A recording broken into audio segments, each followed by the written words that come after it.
રસ્તામાં વચ્ચે એક ખજાનો આવે છે. હાલો સ્ટાર્ટ.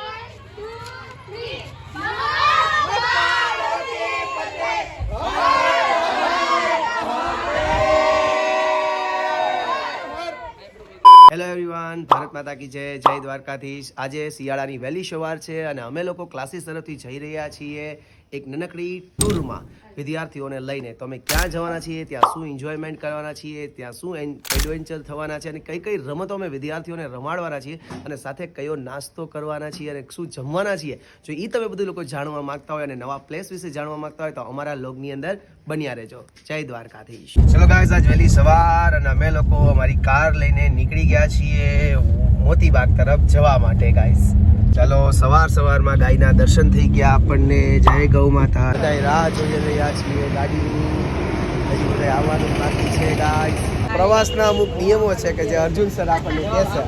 પેલો નિયમ સર. જો પેલો નિયમ, પ્રવાસમાં ગાડી જ્યારે ઉપડે પછી ખોટા ગીત રાજા કો રાણી સે પ્યાર ખોટા કાગડા કાઢવા નહીં.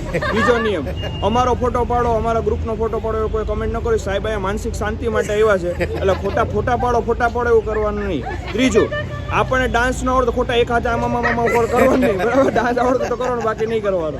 ચોથો નિયમ શું રાખવો છે? ફોટા પાડવાની કીધી થોડી આવી ગયું, માનસિક શાંતિ આવી ગઈ. બીજા કઈ બનાવવા હોય તમારે ઘરના તો. ચાલો ગાઈસ, બધા તૈયાર થઈ ગયા છે અને હવે અમે લોકો નીકળવાના છીએ. ક્યાં જવાના છીએ તમે અમે જ્યારે છેલ્લે કહેશો.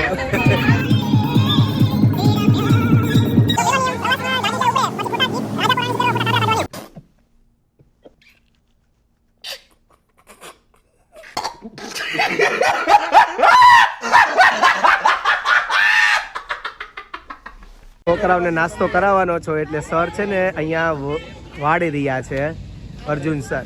તમે પહોંચી ગયા છીએ પાટણ વાવ અને પાટણ વાવે અમે લોકો ઊભા રહીને ખાસું ગરમા ગરમ ગાંઠિયા, અને આ ગાંઠિયા બહુ ફેમસ છે પાટણ વાવના. કેવા ગાંઠિયા છે જોવા હોય તો વ્લોગમાં રહેજો ગાઈસ. ચાલો, અર્જુન સર કઈક નવી વાત કહે છે તો સાંભળજો. આ વાતાવરણ ક્યાં મળે હે આવું? જોવો તો ખરી, આ કયું ઝાડ છે? क्या बात है सर, क्या बात है. આ કોઈ ઝાડ કયું હોય વિજયભાઈ? કયું ઝાડ વિજયા?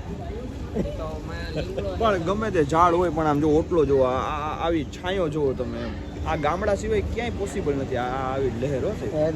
100%. એટલે આ મને એક વાત કહેવાનું મન થાય છે કે અરમાન જિંદગીના પૂરા થાય તો ઘણું છે, 2-4 કામ સારા થાય તો ઘણું છે, મુશ્કેલ જિંદગાની એની તો આ મજા છે, પણ જીગરથી એનો જામ જીરવાય તો ઘણું છે.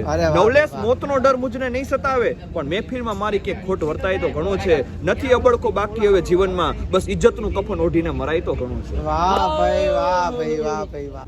અત્યારે મંત્રભાઈ પણ ગાંઠિયાની રાહ જોઈ રહ્યા છે કે ક્યારે ગાંઠિયા આવે અને ક્યારે અમે લોકો એટેક કરીએ. ફાઇનલી તમે દુકાનનું નામ કહી દઈએ. અમે લોકો જય સિયારામ ફરસાણ. ગાઈઝ, આ દુકાનનું નામ છે જય સિયારામ ફરસાણ. ચલો, ફાઇનલી ગાઈઝ ગાંઠિયા આવી ગયા છે અને બધા લોકો તૂટી પડ્યા છે. ફેમસ ગાંઠિયા બધા હાઈ કરી દો દોસ્તો, હાઈ કરી દો. મંત્રભાઈ ને આજ બહુ મજા આવી ગઈ છે ગાંઠિયા ખાવાની. જોરદાર ગાંઠિયા છે ગાઈસ. હાલો, હવે આ લોકોને પણ ભૂખ લાગી છે અને આ લોકો પણ બા તબી બોલાવે છે. Hello guys, hello guys.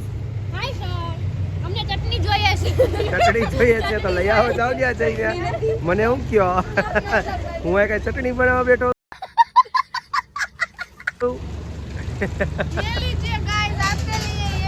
Okay, હું જોઈએ હજી અને ગાંઠિયા જોઈએ છે. હજી જોઈએ હું સાહેબ વાલા સૌ કેવું લાગે બધી. અમે પહોંચી ગયા છીએ અમારી મંજિલ અને અત્યારે અમે લોકો છીએ પાટણમાં ઓસમ ડુંગર. ચલો, ઓલરેડી અહીંયા એક નાનકડો પ્રવાસ પણ આવેલો છે નાના નાના છોકરાઓનો, અને એ લોકો અહીંયા ચગાવી રહ્યા છે પતંગ. ગાઈસ, પતંગ. અને સાથે આપણી છે વિજયભાઈ બહુ માયુસ થઈ ગયા છે. શું થયું વિજયભાઈ, કોને યાદ કરીને? વિજય સર. અમે આવી ગયા છીએ ગાઈઝ ઓસમ ડુંગર પાટણ વાવ. ધરતીનું સ્વર્ગ પણ કહી શકાય એવો આ ડુંગર છે. અહીંયા કુદરતી હરિયાળી બહુ છે ગાઈઝ, અને બીજું મહત્વનું અહીંયા માતાજીનું મંદિર પણ છે. ડુંગરની ઉપર જઈએ તો માતાજીનું મંદિર પણ આવે છે ને બહુ એટલા બધા પગથિયા પણ નથી. તો જે લોકો કુદરતને પ્રેમ કરે છે, પ્રકૃતિને પ્રેમ કરે છે, એ લોકો માટે ગુજરાત ટુરિઝમની અંદરનું આઈ થિંક આ ક્ષેત્ર છે. તો બધાય આવવું જોઈએ. ધોરાજીની પાસે જ આવેલું છે અને બહુ ફાઇન જગ્યા છે ગાઈઝ. તો વેલકમ. હવે આપણા આગલા લોકમાં આપણે લોકો આના વિશે પણ ચર્ચા કરીશું ગાઈઝ.